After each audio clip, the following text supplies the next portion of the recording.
Okay, now we're doing question 7 on section 3.4. And we're given this equation which represents the position of a body moving along the x-axis. And so this is, let's see. To find, we're going to need to find a couple of things here. We're going to have to find velocity, and velocity equals s prime of t. Speed, by the way, let's just call it little s, or little v.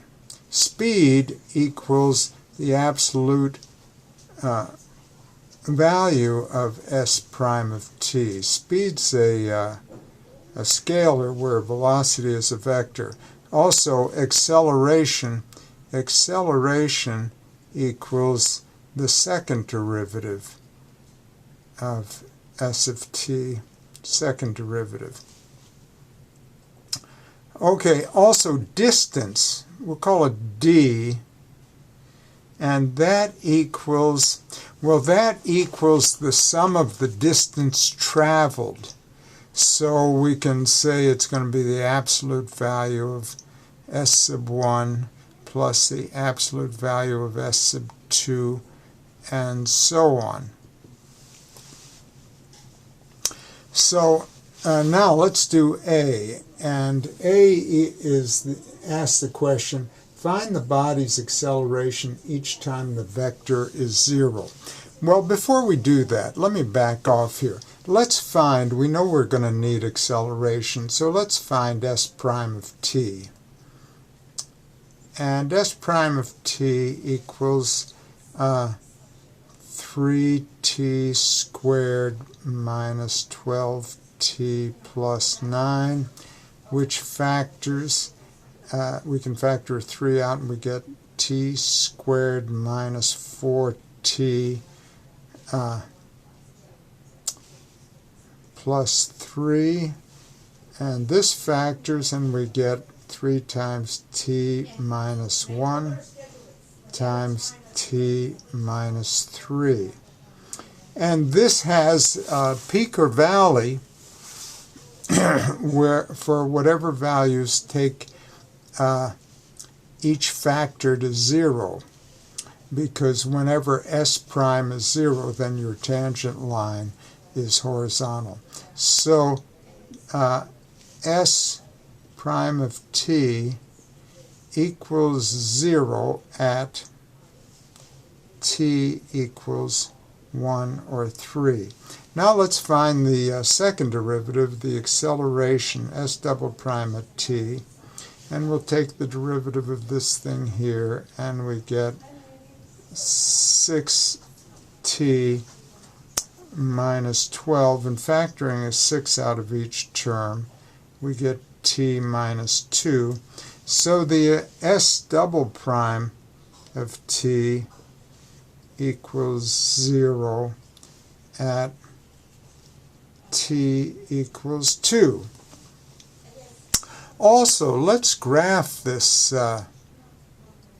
function. So we're building a case for answering all these questions. So t and s of t.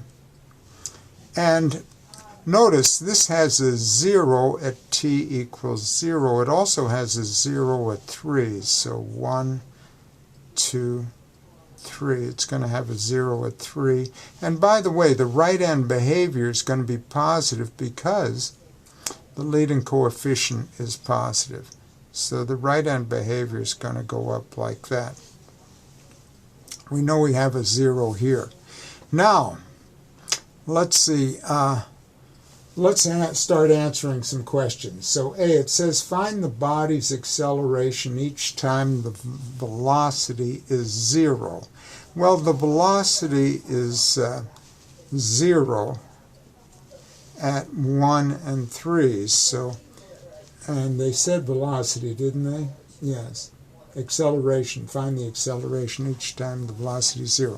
So S double prime of 1 equals, and looking here, if we let t be, I beg your pardon, if we let t be 1, we'll get 1 minus 2 is negative 1 times 6 is going to be negative 6, and that's meters, units of acceleration of meters per second squared.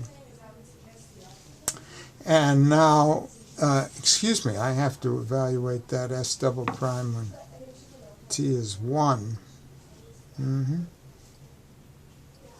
Now let's look at S double prime of 3, because the velocity is 0 at t equals 3. And inspecting this, we put a 3 in here, we get 3 minus 2 is 1, and 1 times 6 is 6. So that's 6 meters per second squared. So that took care of A. Now let's do B. Find the body's speed each time the acceleration is 0. Well, the acceleration is 0 at t equals 2. So speed, and little v, equals the absolute value of S prime of 2, and S prime of 2 is going to be, well, if we replace t with 2 here, we get 1 times, and replacing t with 2 here, we get negative 1 times 3 is negative 3, so we're talking negative 3, and that's going to be meters per second. So the absolute value of negative 3 is 3 meters per second. And that's the speed. That's not the that's not the velocity. Speed's a scalar, velocity is a vector. So this was B, and there we took care of B. So finally, let's do C and find the total distance traveled from t equals 0 to t equals 2.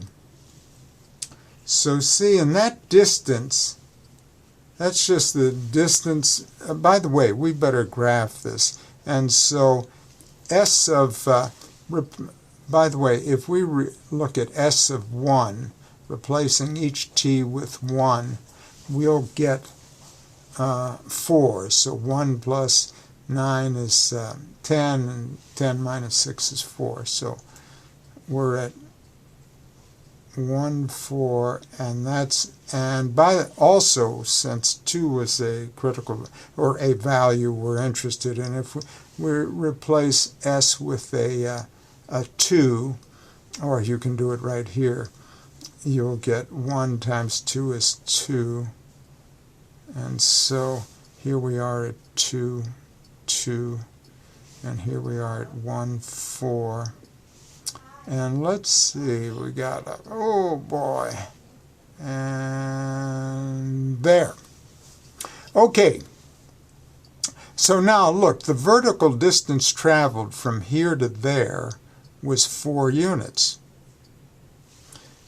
And the distance traveled from 4 back to 2 was 2 units. So notice, we're only talking about this absolute value of the